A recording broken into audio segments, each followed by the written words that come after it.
Good evening, dear friends. It's really difficult to come on the stage after Maria Ressa, but at least I'm wearing the same. So I try to follow her in every way. Maybe it's because we're both 62 years old, actually. But most seriously, it's a real honor to be here tonight to introduce this year's Kofi Annan NextGen Democracy Prize. And with our partners, the Democracy and Culture Foundation, we created this prize, as Achilles has said, to carry forward the vision of Kofi Annan, who reminded us here in Athens 8 years ago, in this very forum, that we must champion democracy always, and that we must never let authoritarians win by abdication. The young people honored through this prize are precisely such champions, and if there is one thing that they have shown us is that they will never, ever abdicate. Kofi Annan also said, and I quote, "No one is born a good citizen, no nation is born a democracy," end of quote. Citizenship must be learned, nurtured, and practiced. Democracy must be built, defended, and renewed, generation after generation. We cannot take democracy for granted, and as has already been said several times tonight, I'm afraid our generation, my generation, has taken it for granted. This is why this prize focuses on young leaders who are shaping democracy today and for the future. Our first laureate, Namatai Kwekweza of Zimbabwe, has shown extraordinary courage in confronting repression and mobilizing young people to defend democratic rights. Our second, Momal-Vanian of Namibia, has challenged discrimination and led the fight for equality and inclusion, reminding us that democracy and human rights are inseparable. This year, the prize goes to Julián Rodríguez Sastoque of Colombia. Others will shortly introduce him in detail, but allow me to say that his work embodies the same qualities we saw in Namatai and Omar: resilience, creativity, and an unshakable belief in the power of democratic participation. The prize, which comes with a monetary award and a one-year mentorship, is not only a recognition, but it's also an investment in the imagination and determination of a new generation that refuses to give up on democracy. I would like also to recognize that beyond Namatai and Omar and Julián, who will join me on stage soon, we have 4 other finalists of the 2025 NextGen Democracy Award here in Athens at the forum this year, and this is extraordinary. I'm so happy that 4 of the finalists are here. Let me just cite them. There's Prince, who comes from Nepal, Erica from Portugal, Nicolene from the Philippines, and Sohee from South Korea, and they really all do an extraordinary job in their respective countries. So I'd like us to give them a round of applause.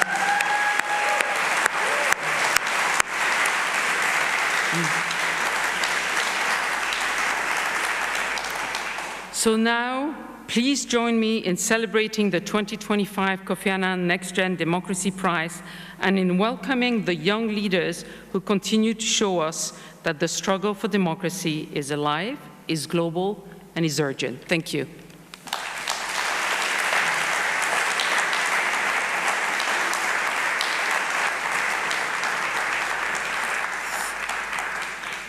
Thank you, Corinne. I quote, "This is against international law. The ICJ made a provisional ruling that any attempt to hinder humanitarian mission to Gaza is prohibited by international law. We are complying with the request to make you accountable for the crime of genocide. The ICJ has your Prime Minister, Benjamin Netanyahu, under an arrest warrant for the crime of starving children and using starvation and famine as a weapon of war. Therefore, it is our moral duty to continue sailing It is our moral duty to refuse any attempt by an occupying force to control humanitarian aid for the Palestinian people, who have their right to sovereignty, the right to self-determination. We request you to stand down, not commit another war crime, do not engage with our peaceful, non-violent humanitarian solidarity mission for the people in Gaza, end quote. These were the last words of Brazilian activist Thiago Avila, who last night was illegally abducted in international waters by the Israeli occupation forces, along with 500 other citizens from more than 46 countries on board the global Sumud flotillas, the largest humanitarian maritime mission in our history to break the siege in Gaza.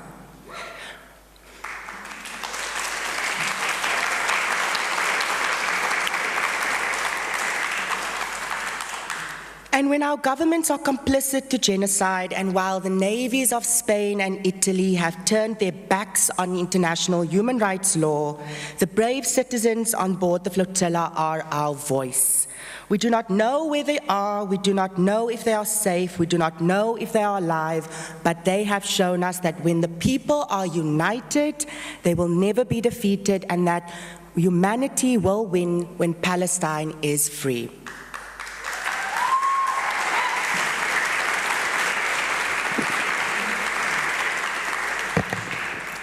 Like the people on board the flotilla have stood against powerful systems of oppression and fascism and authoritarianism, so too are the change makers recognized by Kofi Annan's legacy, fearless leaders defending democracy.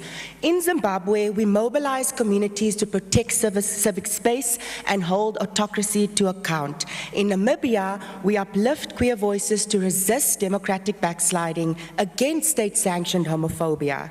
And in Colombia, we empower young people in reconciliation and peace building. Like Kofi Annan, we inspire a generation to believe in the power of inclusive democracy.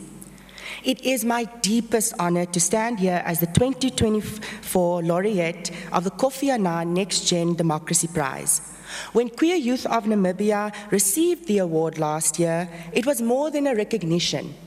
It was a responsibility. It reminded me that democracy is not inherited, it is defended.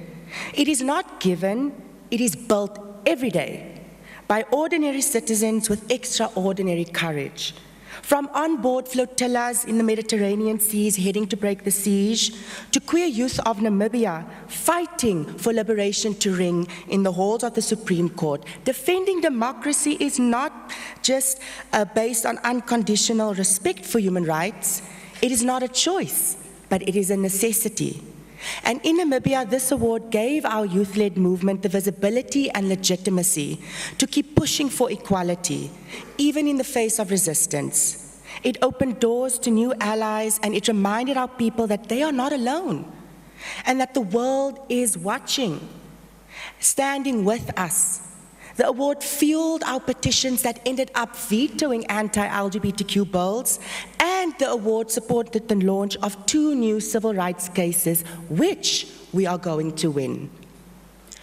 The award is not just a prize, it is a torch lit by the legacy of Kofi Annan, carried forward by young leaders across continents, and passed from one generation to the next. Holding it for the past year has been both humbling and empowering. Standing on Namatai's shoulders, whose bravery against arbitrary arrest and police brutality fueled me to believe that fighting for what's right is always worth it. So today, it is my honor to pass that torch to this year's laureate, whose work embodies the same spirit of fearless leadership and commitment to inclusive democracy. May this award continue to inspire us to protect freedom, to nurture dignity, to prove that democracy can be renewed by the energy, vision, and conviction of young people everywhere. So congratulations, my friend Julián. The torch to light up democracy in the spirit of Kofi Annan's legacy is now yours. Thank you.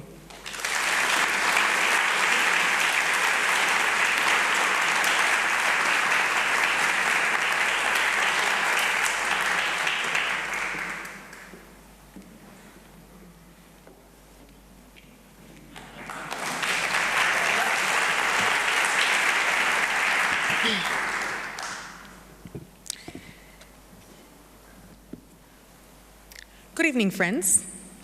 You can respond. Fantastic.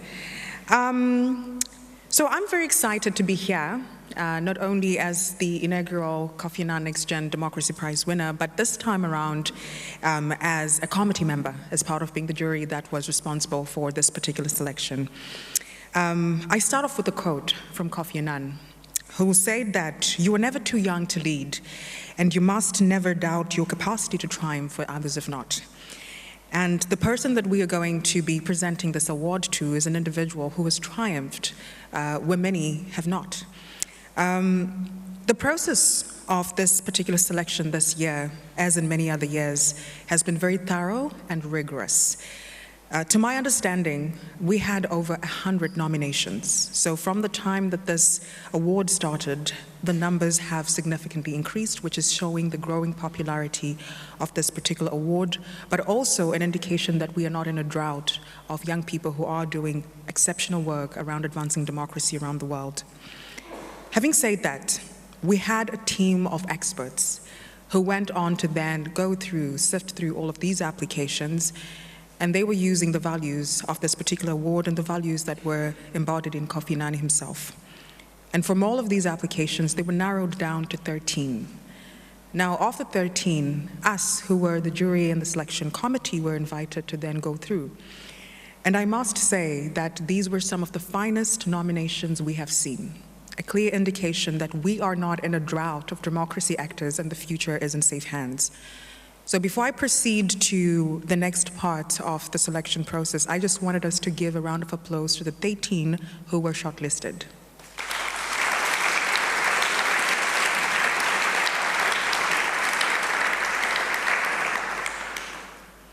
Now, tonight we are focusing on Julián Rodriguez, who is from Colombia, and he is an exceptional young man who was selected particularly because of his impactful, traceable work, because he is a young person who has embodied the values and the ethos of what Kofi Annan stood for, and particularly because he represents a kind and type of courage that is absolutely remarkable and inspiring not only for young people in Colombia, but for young people across the world. Having said that, I would like to say that Julián will gravitate away from what was traditional.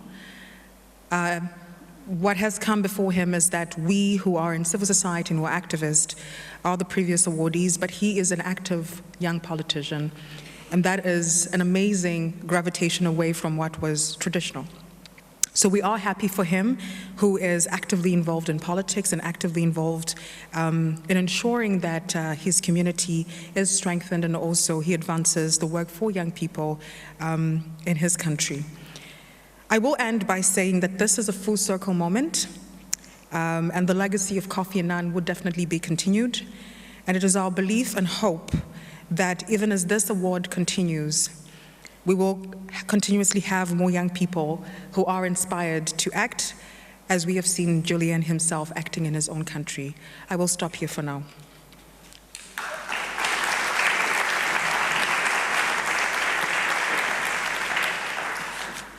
And it is now my honor and my great pleasure to ask Julián, our awardee for this year, to come on stage and receive his award.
The story of Namatai, of Omar, my own story, the story of all nominees, and the story of hundreds and thousands of young leaders around the world has been stories of improbable.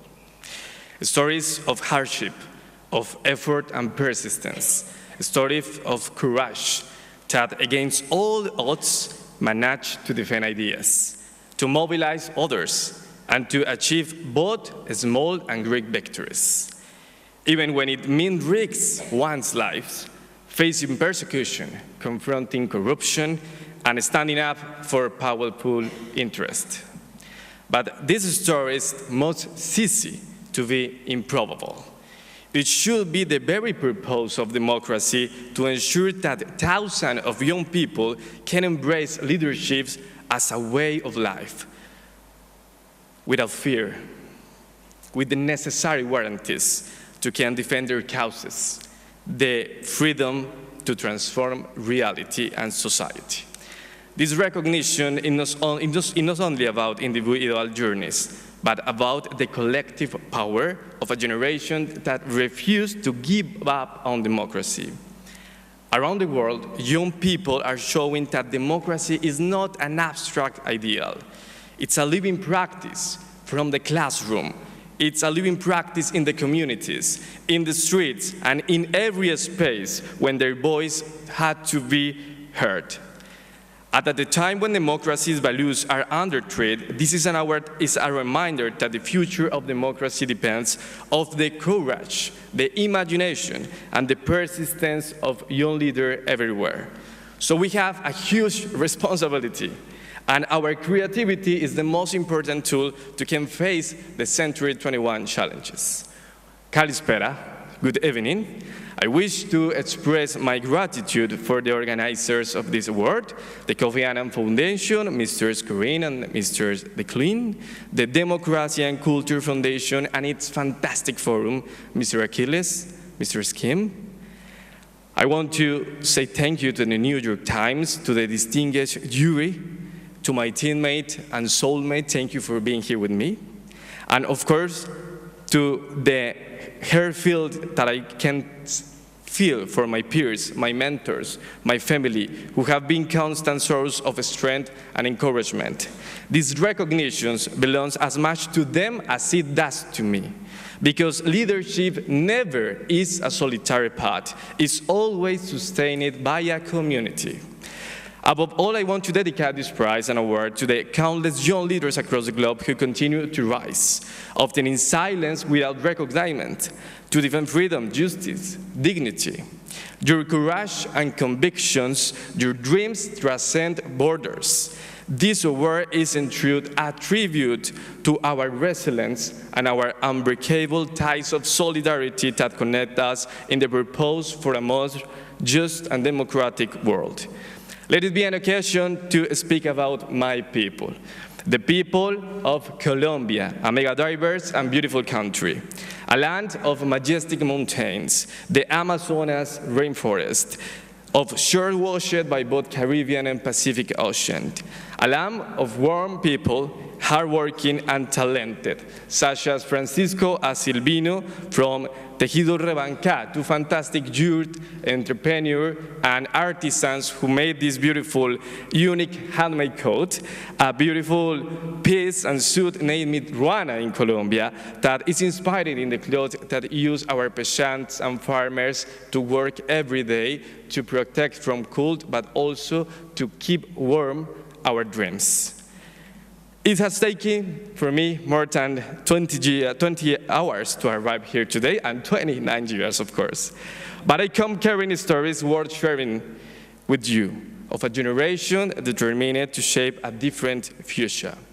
In Colombia, young people have historically been protagonists of democratic victories, often in the face of unimaginable adversity, for more than 60 years. 60 years. We face the hard-armed inter-conflict. And this occasion is an important moment to remember, to the victims. 9 million of people were victims of this conflict. A conflict that claimed countless lives, displaced millions, and left deep scars on our society. Entire generations grew up in the shadow of the violence, and young people in Colombia were often both its victims and aggressors. And we are trying to change that part of our story, but it's important. Middle of the victims were under 30 years old. Even in those painful times, young people refused to stay quiet. In the last 35 years, we changed the constitutions 35 years ago. Organized student movements. We demand peace agreements and lead historical protests and mobilization that call for the end of a war and for the truth, the justice, the reconciliation, and the non-repetition of the violence. These achievements, born on the courage and the persistence, are a proof that even in the most difficult circumstances, democracy can be strengthened when youth are at its heart. So let's ask ourselves, if more than half of the world population is under 30, why is that only 2% of the world parliamentarians are under 20? Just the 2% in the goal. Imagine the power we could have. We could shake the world if we want, and if we choose it. This is an unfair reality for our generations. We are underrepresentations, and it's up to change it now. I learned that if we don't make the decisions, someone else will do it. If we don't vote, any other person choose our leaders, and maybe we won't make much sense to complain if we don't vote. And if realize something even bigger, if we don't make politics, if we don't talk about politics, politics will reach into every part of our lives. And I've dedicated the half of my life to activism and leadership, working with communities and with people. But I must say that making the transition from the youth activism, the youth leadership, to the political action, to becoming a politician, really young, has been the greatest challenge of my life. And the question, why I'm doing this? Why I'm in this crazy movie? Is many times inevitable. So please don't go into politics. This is a trap, people say, but I'm just kidding, of course. We can make politics. And it's an opportunity also to remind us, and we talk in this forum about that the human side of the politician is so important as the competence. But the truth is that I will not trade this stage for anything in my life. Activism is deeply inspiring, true, always difficult. But entering into politics without an important last name, without an important family, without traditional political structure, without wealth and a lot of money, it's so complex and could be terrifying, but it's possible, and we are demonstrating that. That's my history, and it's the story of many young people around the world who have challenged democracies long dominated by a few people, privileged people, the same people in the same seats in political corporation, and we are winning to them. I was born in Colombia, the capital, Bogotá, but that didn't make me privileged. My father is a driver, a responsible man. My mother is a dressmaker, extraordinarily talented. I'm the first person in my family to go to the university and graduate. And I know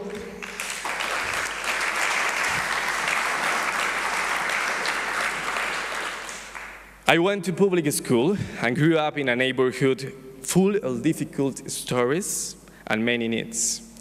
I know poverty and inequality, not because I study economics later, because I lived them. I understand the importance of peace, security, and protecting life, not because I make decisions and projects as Councilor today, but because many of the people I grew up are no longer here with me, many of my friends. So the odds that someone with this kind of story could win an election and become the youngest member of the city council in the history of Bogotá Maybe it's not so probably, but we're trying to change that reality. Today, I'm a member of the City Council. I'm 29 years old, and it's my second term. I have won it 2 times the elections.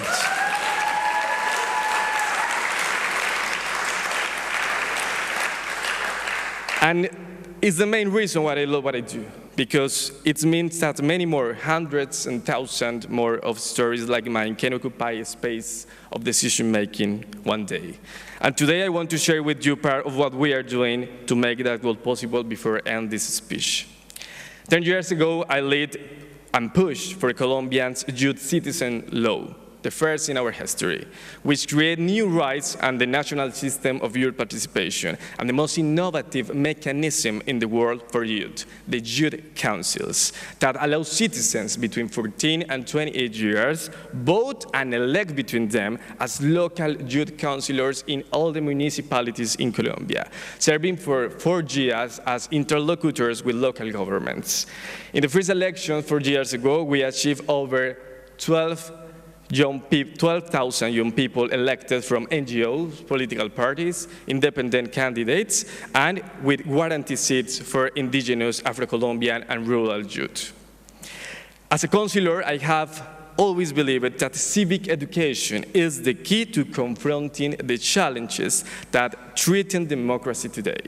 Training better citizens means promoting critical thinking, prevention misinformation, defending rights, working alongside institutions, not against the institutions, together with the institutions, and encouraging young people to actively participate even by running for public office, like our history. With the conviction, we create Más Jóvenes en Política, or in English, More Youth in Politics, a youth-led organization and a training platform in Colombia with over 400 young, talented leaderships. And for the past 5 years, I'm from the council in my seat, and this initiative, which have trained more than 20,000 citizens in leadership, peace and human rights, environmental leaderships, and special programs for young candidates. We cannot depend just of electoral processes. And for this reason, our mission is simple but powerful. It's to prepare a new generation of active citizens capable of shaping democracy and building long-term change. So I want to say to end that democracy faces serious threat: populism, authoritarianism, and the erosion of the trust on institutions. But history has shown that in moments of uncertainty, it is young people who bring courage, creativity, and the will to transform reality. That is why we must break the old paradigms that say we are too young to lead, that we are too young to decide, that we are too young to run, that we are too young to win or to change the world. Our age is not a limitation. Our age is a possibility. It's an opportunity. We can, of course we can, in any country in the world. So I want to invite you, and especially new generations, to take action, to raise your voices, to participate, to challenge what seems impossible, and to prove that democracy is strongest, as I said before, when youth are at its heart. Let us dare to imagine a world and build a future where freedom, justice, and equality are not just words, but realities. Because if democracy is to survive and bloom, it will be because young people refuse to give up and choose, instead, to lead. Because misinformation, authoritarianism, and violence are not going to win us. It's our time, and we need of all of you. But remember that democracy not just needs excellent politicians, especially needs excellent and good human beings. Thank you so much.